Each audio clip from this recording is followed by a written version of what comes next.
Alright, this one is going to be on USDJPY. The futures is 6J.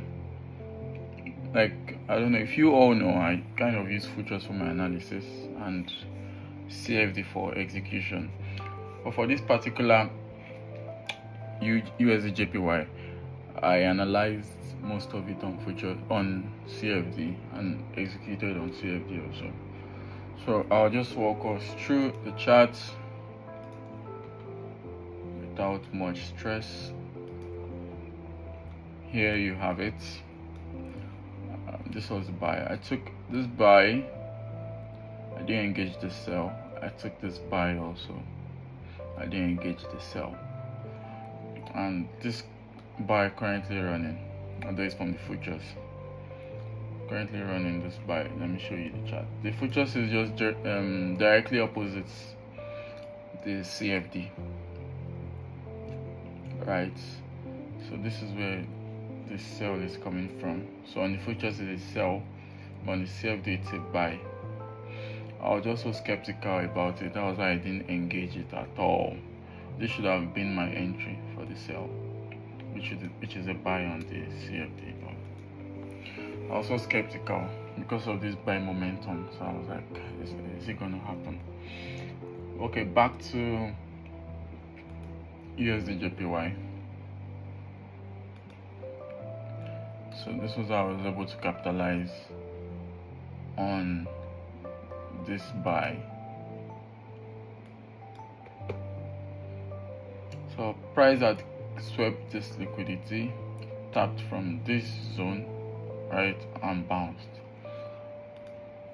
Now, just like the previous US30 that I did, the video on US30 I did,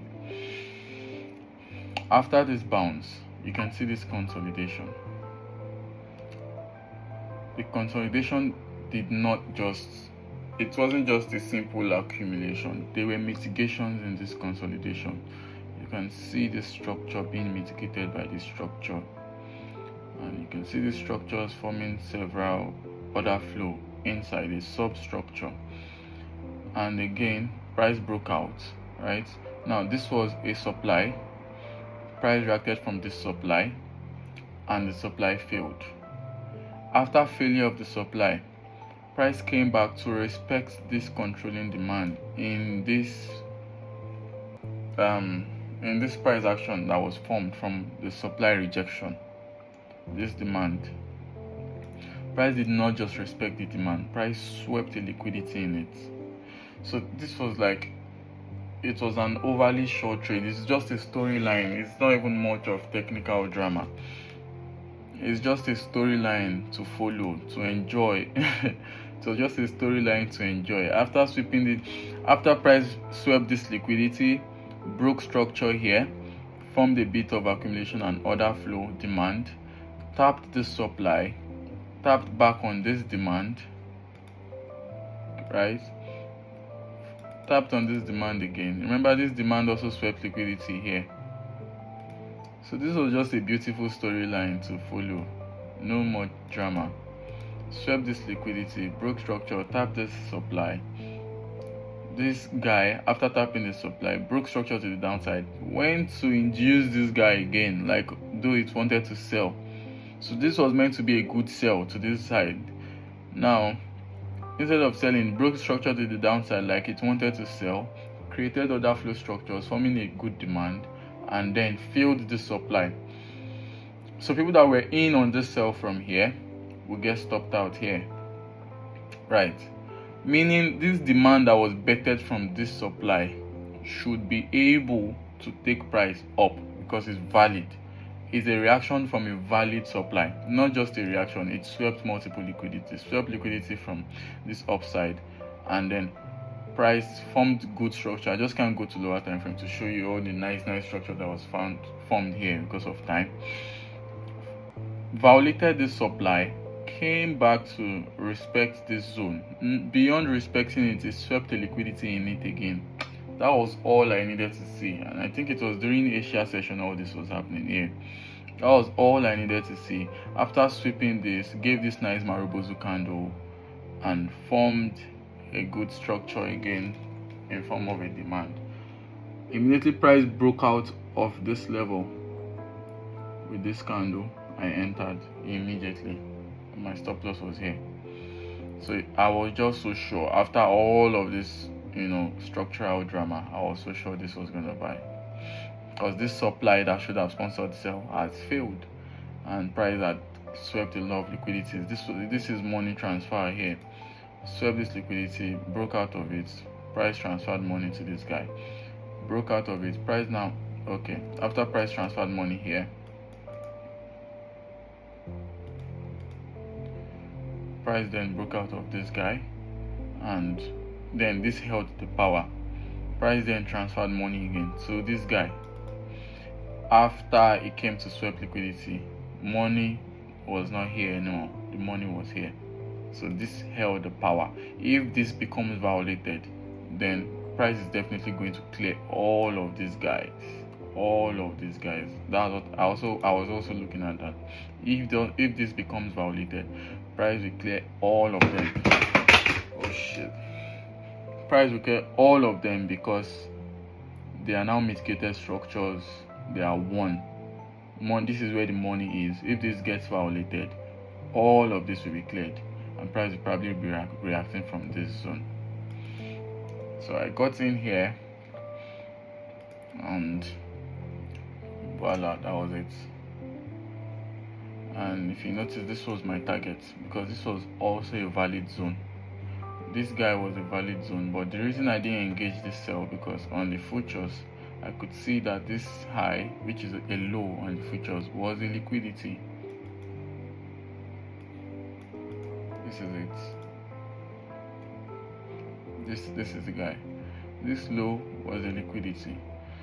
So I was skeptical that if price reacts, it may just come back to fail. That was why I didn't engage. It's a buy on here on the futures, but on the CFD it's a sell. That was why I didn't engage this sell in general. And I took a second buy.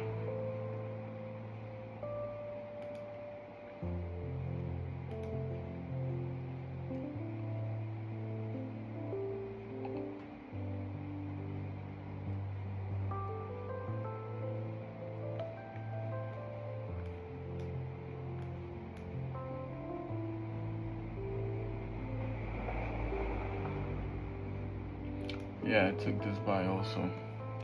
So just like the previous explanation, it was the same thing, just structural order flow.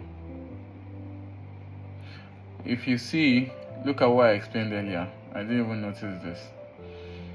I said if price takes this low, obviously we're going to take all of this guy and probably react from this demand. And that was just what happened. I didn't even notice it before. So after price reacted from this supply, cleared all of this low, tapped from this demand, and that was it. Honestly, if I had seen this, I would have engaged it. I'm usually not active at New York. This was New York. In fact, I'm usually just active at Asia because of the nature of my work. And I have to force myself to stay awake for London and sometimes beginning of New York. So yeah, this was just a good buy also. Right, so I engaged the buy here. So just same thing, order flow formation. This formed the demand. This was the main demand in this whole demand. This is the whole demand area.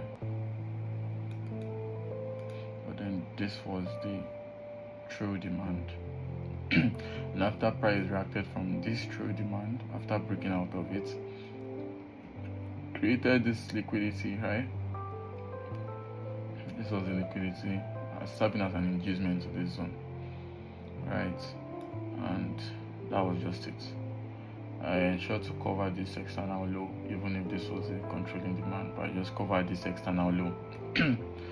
And price just reacted just fine, and voila, that was it.